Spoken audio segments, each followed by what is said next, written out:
Za 1,5 miesiąca odbędą się wybory prezydenckie w Stanach Zjednoczonych. Opowiem Wam dzisiaj o 12 sytuacjach, które wydarzyły się w życiu Donalda Trumpa w ostatnim tygodniu, a przez które eksplodował mi prawie mózg.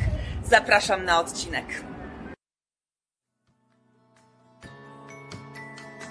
Polka w Ameryce. Miniony tydzień Donalda Trumpa, myślę, będzie miał olbrzymi wpływ na wynik tych wyborów.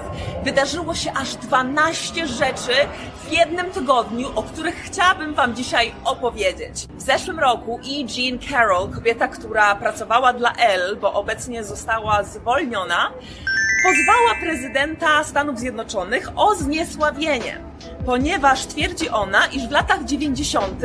zgwałcił on ją w jednej z przebieralni tutaj w Nowym Jorku, w jednym z tych takich droższych sklepów. I teraz tak, w związku z tym, że Donald Trump został pozwany o zniesławienie, a nie o sam gwałt, jako iż minęło już zbyt wiele lat, by pozywać go o ten gwałt i już ten okres jakby możliwości pozwu minął, okazuje się w tym tygodniu, że ponieważ Donald Trump ją zniesławił, mówiąc, że do niczego takiego nie doszło 20 parę lat temu, będąc prezydentem, w związku z tym Department of Justice przejął tą sprawę i tak jakby rząd amerykański w tym momencie będzie występował w sprawie Donalda Trumpa. Krótko mówiąc, nasze podatki zapłacą za jego sprawę, w której chodzi o zniesławienie w wyniku gwałtu. Co ciekawe, E. Jean Carroll twierdzi, że ma sukienkę, w której była w momencie gwałtu, na której znajduje się DNA prezydenta. Przypomina mi się trochę Clinton i Monika Lewinsky. Numer 2.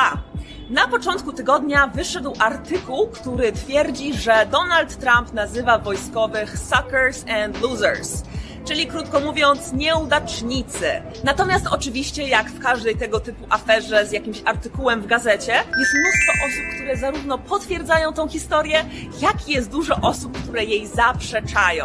Niemniej jednak wyniki sondaży faktycznie pokazują, że Trump ma coraz mniejsze poparcie wśród wojska. W tym tygodniu premierę też miała książka Michaela Cohena, czyli byłego prawnika Donalda Trumpa, który spędzał czas ostatnio w więzieniu za to, że zapłacił Stormy Daniels, czyli gwiaździe porno, z którą Trump uprawiał seks bez zabezpieczenia w 2006 roku, a której zapłacił $130,000 za to, żeby siedziała cicho i żeby nic o tym nie mówiła. No nie podziałało, trudno. W każdym razie, w tym momencie Michael Cohen napisał książkę, w której ujawnia różne machlojki finansowe Donalda Trumpa. I Michael Cohen twierdzi, że Donald Trump zawsze podwyższał swoją wartość, jeśli rozmawiał z czasopismami, z gazetami, po to, żeby znaleźć się wyżej na liście najbogatszych osób, chociażby w Nowym Jorku, i niejednokrotnie również zapłacił łapówkę za to, żeby być wysoko na takiej liście.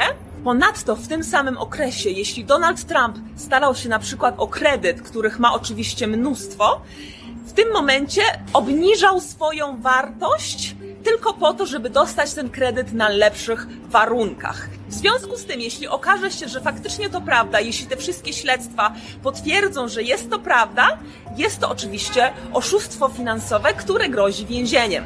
Punkt 4. Mianowicie z kampanii Donalda Trumpa zniknęło $200 milionów i w ogóle zaczynali swoją kampanię przeciwko Bidenowi z $1 miliardem nadwyżki. Mieli o $1 miliard więcej niż Joe Biden na samym początku. W tym momencie kampania Donalda Trumpa ma już tak mało pieniędzy, że Trump zaczyna przebąkiwać o tym, że z własnej kieszeni wyciągnie pieniądze. Do niczego takiego oczywiście nie dojdzie, natomiast sam fakt, że tak szybko ta kampania straciła pieniądze, nie wiadomo na co, i w ostatnich, tych najważniejszych tygodniach nie mają kasy, to może okazać się bardzo istotne dla tych wyborów. Panie i panowie, mamy kolejnego informatora. Tak jak w czasie impeachmentu Trumpa, tak i mamy teraz informatora z Department of Homeland Security, czyli z Departamentu Bezpieczeństwa Narodowego. Osoba ta twierdzi, że poproszono ich, by jak najmniej mówić o Rosji, by jak najmniej zagłębiać się w to, iż Rosja faktycznie stara się wpłynąć na te wybory prezydenckie przez ataki na przykład na Facebooku, ale także, żeby jak najbardziej głośno było o Antifie. Krótko mówiąc, nie mów prezydentowi nic o Rosji, mów jak najwięcej o Antifie. Kolejny czynnik dotyczy szczepionek przeciwko koronawirusowi, które Trump zdaje się pospieszać. Trump kilka razy powtórzył w tym tygodniu, że szczepionki mogą być gotowe na koniec października. Byłaby to najszybsza szczepionka w historii ludzkości. I w związku z tym te ruchy antyszczepionkowe, jak i osoby, które nie do końca ufają, wierzą jakby w szczepionki, ten ruch się pogłębia, przez to jeszcze mniej osób ufa tym szczepionkom. To jest coś niesamowitego. Pierwszy raz w historii te firmy, które w tym momencie chyba jest ich 9, które próbują stworzyć szczepionkę, musiały razem wysunąć oświadczenie, w którym mówią, że faktycznie starają się ratować życie i że szczepionka nie zostanie wypuszczona, dopóki faktycznie nie będzie przebadana, przetestowana, pewna. Natomiast Donald Trump stara się to pospieszać, by zdążyć ze szczepionką przed wyborami prezydenckimi, które są 3 listopada. Donald Trump w tym tygodniu został nominowany do pokojowej Nagrody Nobla aż 2 razy. Tak jest, Donald Trump z 0 nominacji ma aż 2 nominacje w tym momencie.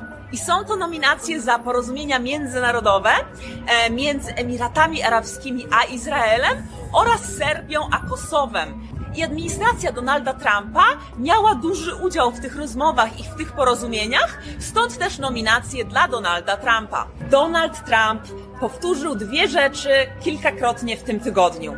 Po pierwsze, powiedział, że w związku z tym, że go nie fair traktowano podczas tej pierwszej kadencji, po drugiej kadencji będzie starał się o kolejną.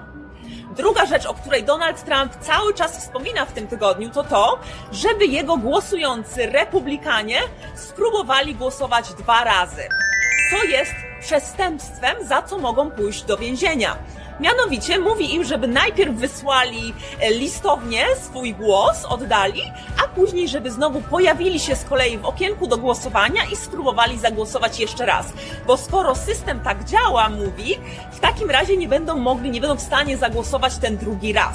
Kolejną 10. rzeczą, która wydarzyła się w tym tygodniu w związku z Donaldem Trumpem, to jego tweet na temat Kim Jong-un. Mianowicie powiedział, że Kim Jong-un ma się dobrze i nie można go nie doceniać. I myślę, że nie będzie to miało jakoś znaczącego wpływu na wynik wyborów, natomiast wiem, że kilka osób faktycznie to po prostu zabolało tego typu tweet. Uwaga, 11. czynnik, który będzie miał moim zdaniem największy wpływ na wynik tych wyborów. Mianowicie są nagrania, na których na pewno słyszeliście też już o tym w Polsce, bo cały świat na ten temat trąbi. Są nagrania do nowej książki Boba Woodwarda, który jest znany właśnie z pisania o amerykańskich prezydentach na przestrzeni wielu lat. Bardzo szanowany, znany dziennikarz. Spędził z Donaldem Trumpem ponad 10 godzin na telefonie w 19 rozmowach. I przez telefon Donald Trump mu właśnie opowiadał na temat pandemii, tego jak sobie z tym radzi i tak dalej. Na niekorzyść prezydenta Trumpa jest to, że powiedział, iż faktycznie koronawirus jest poważną chorobą, że choruje się na to 5 razy gorzej niż na zwykłą grypę, że bardzo szybko się rozprzestrzenia i że jest po prostu to poważna sytuacja. I powiedziano mu też, że jest to najważniejszy czynnik, który zadecyduje o drugiej kadencji. Krótko mówiąc, Donald Trump od lutego już wiedział, z czym mamy do czynienia. I problem polega na tym, że publice ludziom mówił, że wszystko jest okej, że sobie damy radę, nigdy nie powiedział prawdy. Mówił, że to jest jak przeziębienie, że to jest jak sniffles, czyli że masz po prostu katar. To jedno kłamstwo, myślę, ma największy wpływ na te osoby, które jeszcze nie miały podjętej decyzji.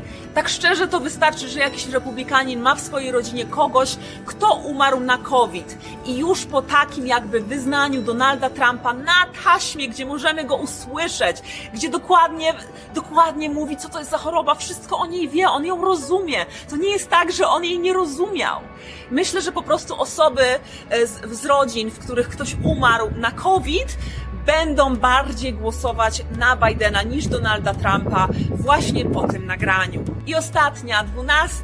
sytuacja, która miała miejsce w tym tygodniu w życiu Donalda Trumpa, to sondaże, które wyszły. Dotyczy to również Joe Bidena. Mianowicie, według nowych sondaży, 55% amerykańskiego społeczeństwa uważa, że Donald Trump nie jest mentalnie stabilny, by być prezydentem tego kraju. Ale uwaga, co najważniejsze, 52% myśli to samo o Joe Bidenie. Krótko mówiąc, mamy do wyboru dwóch kandydatów i ponad połowa amerykańskiego społeczeństwa uważa, że żaden z nich nie jest dobrym kandydatem, by poprowadzić dalej ten kraj, by po prostu być wystarczająco mentalnie i fizycznie stabilnym, zdrowym, by zadziałać. Także to jest chyba ta najbardziej przykra wiadomość, że niezależnie w którą stronę zagłosują tutaj w Ameryce, czy pójdą za Trumpem, czy za Bidenem, zawsze będzie połowa społeczeństwa, która będzie z tego faktu bardzo niezadowolona. Jak zastanawialiście się, gdzie byłam przez cały odcinek, to wrzucę adres. To jest taka uliczka na północy Manhattanu, która zupełnie nie wygląda jak Manhattan. Także słuchajcie, na tym stoi Ameryka na półtora miesiąca przed wyborami. Donald Trump na pewno zapisze się w historii. Z tym, że trzeba pamiętać, że historia pisana jest przez zwycięzców. Więc to jest to pytanie. Jak kolejne pokolenia będą patrzeć na ten okres amerykańskiej historii? Kto wygra? Kto napisze tą historię? Także dziękuję bardzo za obejrzenie mojego pierwszego politycznego odcinka. Zapraszam do komentowania, do bycia kulturalnym, bez żadnych wulgaryzmów, proszę. Natomiast chętnie posłucham Twojej opinii na temat tych wyborów prezydenckich, jak i samego Donalda Trumpa. Także dziękuję Ci bardzo za spędzenie ze mną czasu w tym odcinku. Dziękuję za dowiedzenie się o Donaldzie Trumpie. Pozdrawiam serdecznie z Nowego Jorku. Dziękuję Ci, że jesteś. Pa!